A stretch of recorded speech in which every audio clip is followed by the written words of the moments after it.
Hello everyone, this is Kat, and welcome back to Warframe. And today I'll be talking about some good and bad frames for the current Scarlet Spear operation that's going on. And I'll be dividing them into C tier, B tier, and A tier. C tier being the worst, A tier being the best. I do not own all of the frames, so some of them I just have to talk about, but the ones I do have, I can show you some build layouts as well. So for the C tier, first we have Frost, which I don't own. Um, Frost has no real extra potential compared to for something like a Limbo or even a Slova, which we'll go in later, in terms of defending the objectives, the uplinks before the Conrix goes up. And yeah, it has no real special factors in there, so I just have to rank it C tier, even though you can shield the stuff. The bubbles will get in the way when you actually have to hit the orb, which can be a pain. Second C tier is going to be Rhino. Rhino kind of gets left in the dust right now compared to Chroma and Octavia. So yeah, it is a DPS frame, sure, but it doesn't compare to the damage outputs that a Chroma and or an Octavia can put out. Then the first tier is going to be Mirage, because you kind of need a team of 2, maybe even 3 players to shoot the boss. Only having one frame being able to profit from the buffs kinda hurts. Like, she will get outperformed by a double Chroma, double Octavia, or a Chroma Octavia pair compared to either of those two in a Mirage, because the Mirage's buff will not apply to the Octavia or Chroma. The last C tier is going to be Wisp. Wisp is a very good utility support frame, but while she does keep the team alive, she doesn't provide a faster clock on the Condorix bosses at all, meaning that you're going to be in the mission much longer. Even though there's less risk in comparison, it's not worth the extra time. So then in B tier, I would actually have to sadly put my mainframe Octavia. She's very, very strong in here. She's like the upper echelons of B tier. But Chroma does still slightly outperform her, even though Chroma is a bit fiddly, with him having very short range. A top team can outperform an Octavia with a Chroma. However, for an average team, I would actually dare say that the Octavia will be better because of the massive increased range compared to a Chroma's damage buff. And because of the increased range, and also because of her other buffs, mainly the stealth and armor buffs, keeping your team alive, you're gonna have a pretty nice time. The only thing you have to watch out for is the Battlist. When he curls up in a ball and puts out those lasers and starts spinning around, your Octavia is gonna die really quickly. So you have to take those out before that happens, and it's something to keep in mind there. Another B tier frame is gonna be a Limbo, actually. Limbo, its detrimental point is that he cannot really use his stasis bubble during the actual boss killing part. You have to wait until you have depleted the health of the Conrix before activating the bubble. Because, well, in theory, it is possible to envelop the Conrix itself in its bubble. It's not consistent, and you will lose a lot of time when you try that. So he is basically not there until you deplete the health of the Conrix. And we're gonna go into the next option in a bit, which can be used in both scenarios and will keep everything in control in both scenarios. By the way, I do have to explain that any other frame that I'll be talking about is bad to the point that it's like D tier or E tier or even F tier. So we'll not talk about this at all, and I am not actually including S tier here. So otherwise you'd have to put all of these up. Like C tier would be B tier, B tier would be A tier, A tier would be S tier. But I'm just gonna leave that to you guys. So now we also have Harrow, which I don't own, but he's also in the B tier.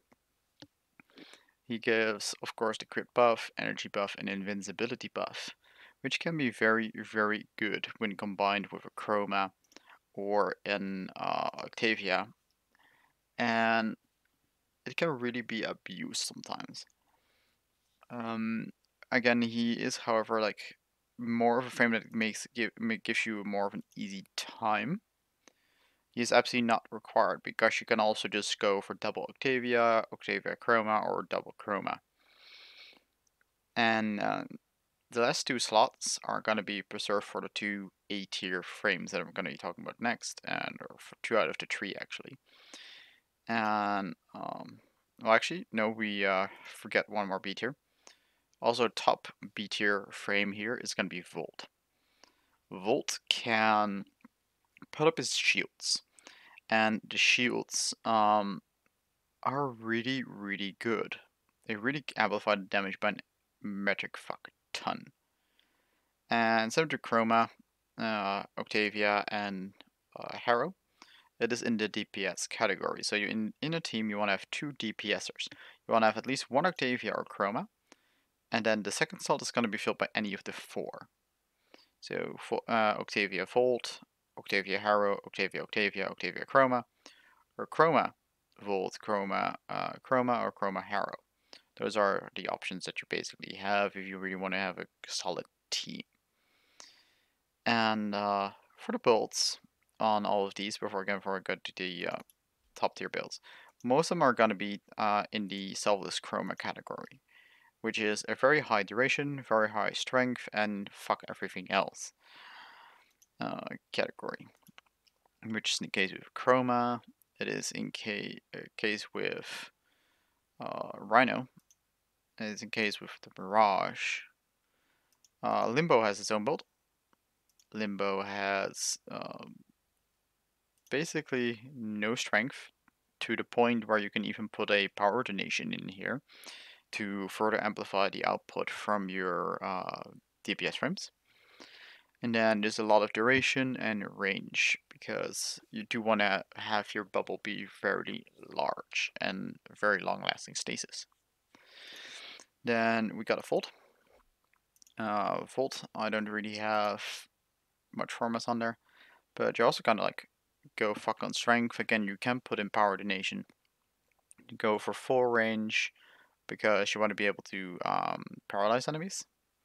And then you want to go as high as possible in efficiency and kind of in energy, max energy, because you can go into the electric shield and spam it a whole bunch of times.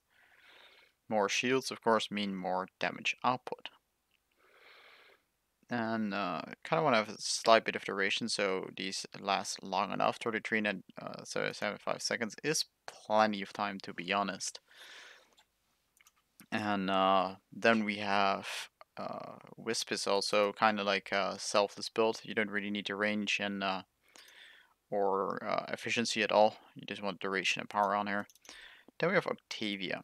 Octavia is going to be a bit of an oddball, because for the normal build and her power build, you need drastic different polarities, except for the Umbra polarities.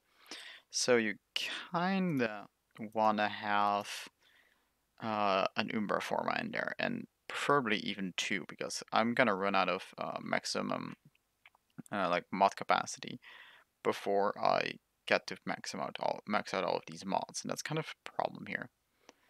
But for her, you want to have maximum strength, neutral range, good duration, and as neutral as possible efficiency. I'm gonna go down to 80% efficiency here, but yeah, she's gonna eat a lot of energy because you want to keep up your 3 and 4 at the same time. Then, yeah, Mirage Selfless. Frost and Harrow, I can actually not talk about them because I actually don't know them very well. But now we're gonna go on to our A tier frames, which are gonna be Nova and Mesa. And Nova is gonna be a Slova. Slova needs 145% power strength to reach that 75% slow. I don't really have a good build for her, but other than that, you want to have efficiency, you want to have duration. You don't really care too much about range. Like a little bit, but not too much, because it was 56.75 meters here, still plenty of range. And you probably want to have recast the for molecular prime, so you can do a lot of explosion damage there. So keep that in mind. She's just all about her 4. And Mesa is also all about her 4. Of course, being her regulator pistol peacemaker ability. She needs high strength, high duration, and somewhat decent efficiency. And range doesn't really matter. So it's kind of a selfless chroma build as well. But you also have to take consideration her regulator pistols. And I haven't formatted her too much, so I can't show you a fully optimized build here. But you want to focus on a very high crit multiplier here. You can see 7.5 times crit multiplier there. Crit chance has a pretty good chance there. Got some multi-shot. And again, you want to get that corrosive bonus on there. And I'm actually also throwing heat on there because I had 2 of these polarities. I kind of wanted to make use of those. But sadly, I do not have the 90% toxin mod, so I have to go with the 60-61 there. So there's still room for improvement with this build, just with many of my other builds. But they'll all perform reasonably well.